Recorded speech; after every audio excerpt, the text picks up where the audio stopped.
एक पिता की भूख। 5:30 को ऑफिस खत्म होने के बाद मैं सीधा घर नहीं गया था, क्योंकि मुझे मेरे दोस्त का फ़ोन आया था जिसने मुझे राजा रानी बड़ा पाव की शॉप के सामने मलाड रोड में रुकने के लिए कहा था। उसे कुछ शॉपिंग करनी थी, इसलिए उसने कहा था तुम रुकना, साथ में जाएंगे। हम दोनों हमेशा एक साथ की शॉपिंग करने जाते थे। उस शॉप के पास पार्किंग के लिए पैरेलली कुछ लोहे के एंगल लगाए हुए थे। मैं उन्हीं पर चढ़कर बैठ गया और अपने दोस्त का इंतजार करने लगा। एक 70-72 साल का बुजुर्ग आदमी, आंखों में मोटे कांच का चश्मा, मैले धोती और कुर्ता पहने मेरे पास आया, क्योंकि मैं लोहे के एंगल्स पर 3-4 फुट की ऊंचाई पर बैठा था। उसने मेरे घुटनों को छुआ और बोला, बेटा, एक बड़ा पाव खरीद कर दे दोगे तो बहुत अच्छा होगा, बहुत ज़्यादा भूख लगी है। मैंने जब उस बूढ़े आदमी की तरफ देखा तो वह मुझे रोजाना दिख रहे भिखारियों में से नहीं लगे। उन्हें देखकर ऐसा भी नहीं लग रहा था कि वह हर दिन भीख मांगते होंगे। ऐसे अचानक किसी बुजुर्ग ने मेरे पैरों को हाथ लगाया तो मुझे बहुत अजीब महसूस हुआ। मैं तुरंत एंगल से कूदकर नीचे खड़ा हो गया। मैंने अपनी जेब में हाथ डाला और 50 रुपया निकालकर उस बुजुर्ग को देते हुए कहा, अंकल, आपको भूख लगी है तो यह लीजिए 50 रुपये, कुछ खा लीजिए। बुजुर्ग ने कहा, नहीं बेटा, पैसे मत दो, बस एक बड़ा पाव ला कर दे दो, उतना बस है मेरे लिए। ठीक है, मैं ला कर देता हूँ, आप यहीं बैठिए। कहकर मैं राजधानी बड़ा पाव की दुकान में गया और एक बड़ा पाव खरीद कर लाया और बुजुर्ग को खाने के लिए दिया। बुजुर्ग नीचे बैठकर बड़ा पाव खाने लगे। मेरी तरफ देखकर वह बोले, ऊपर मत बैठो, गिर जाओगे, यहाँ बैठो मेरे पास। कोई साथ बैठेगा तो मुझे भी दो निवाले अच्छे से खाए जाएंगे। मैं उनका कहना टाल नहीं पाया और उनके साथ ही बैठ गया। फिर मैंने ऐसे ही उनसे सवाल करना शुरू किया, कहाँ से आए हैं, कहाँ जाएंगे, किससे मिलने आए हैं, वगैरह वगैरह।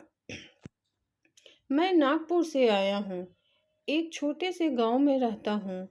यहाँ मुंबई में तुम्हारे जितने उम्र का एक बेटा है, एक बड़ी कंपनी में इंजीनियर है, उससे मिलने आया हूँ। 2 साल पहले उसकी शादी हुई, लव मैरिज। बहू पढ़ी लिखी है, नए विचारों वाली। उसे सास ससुर यानी कि हम पति पत्नी गंवार लगते हैं, इसीलिए हमारे साथ रहना उसे अच्छा नहीं लगता। इसीलिए बेटा अब अलग रहता है, यही मुंबई में 2 सालों से।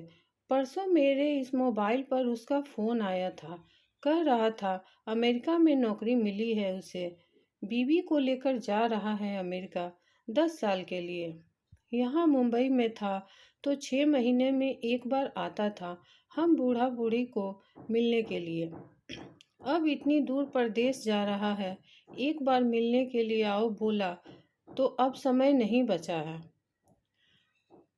परसों फ्लाइट में बैठकर जाना है कहता है। अब 10 साल के लिए जा रहा है, पता नहीं तब तक हम जिएंगे या मरेंगे।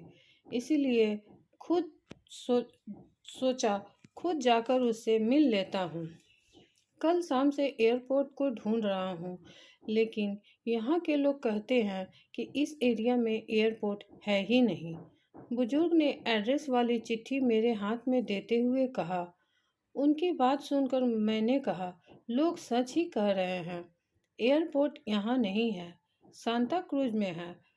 बुजुर्ग ने मेरी तरफ देखकर कहा, लेकिन परसों जब मेरे बेटे का फ़ोन आया था तो उसने यही पता लिखवाया था मुझे। लगता है यह फ़ोन भी खराब हो गया है, फ़ोन ही नहीं आ रहा है बेटे का। मैंने बताया था उसको कि मैं उससे मिलने आ रहा हूँ मुंबई। कहते हुए बुजुर्ग ने मोबाइल मुझे देखने के लिए दिया। अब मेरे एक हाथ में चिट्ठी और एक हाथ में मोबाइल था। मैंने मोबाइल का बटन दबाकर देखा, मोबाइल अच्छे से चल रहा था और मोबाइल में नेटवर्क भी पूरी तरह से आ रहा था।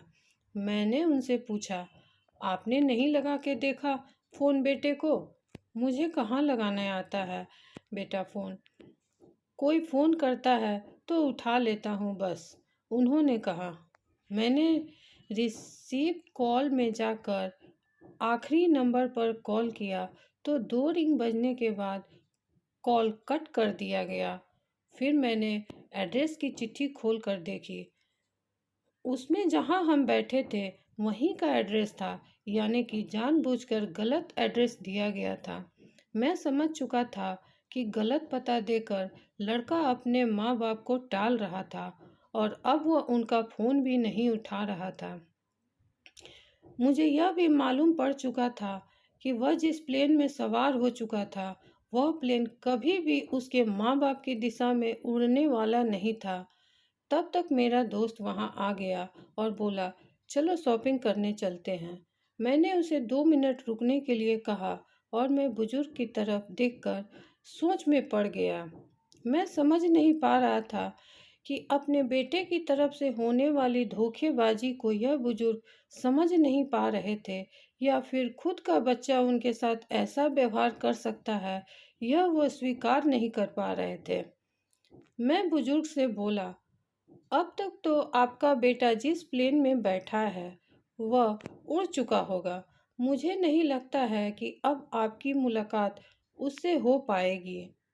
इसीलिए अच्छा यही होगा आप वापस अपने घर लौट जाएं और आंटी भी आपका इंतज़ार करती होगी।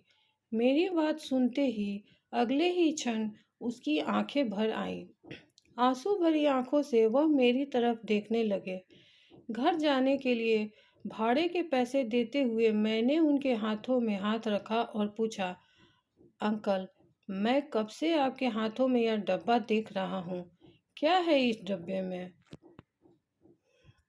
मोतीचूर के लड्डू है, मेरे बेटे के पसंद के, उसकी माँ ने भेजे हैं उसके लिए, खुद बनाकर, बुजुर्ग ने कहा।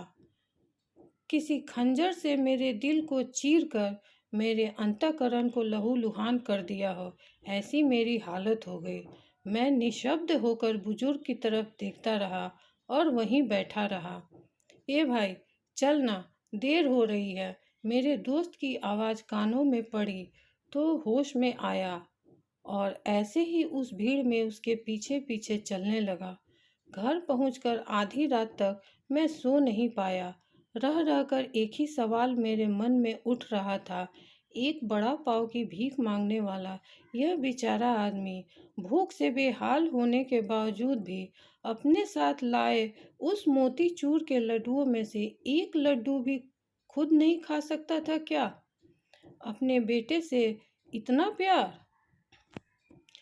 दोस्तों, उम्मीद है आज की वीडियो ये अच्छी लगी होगी।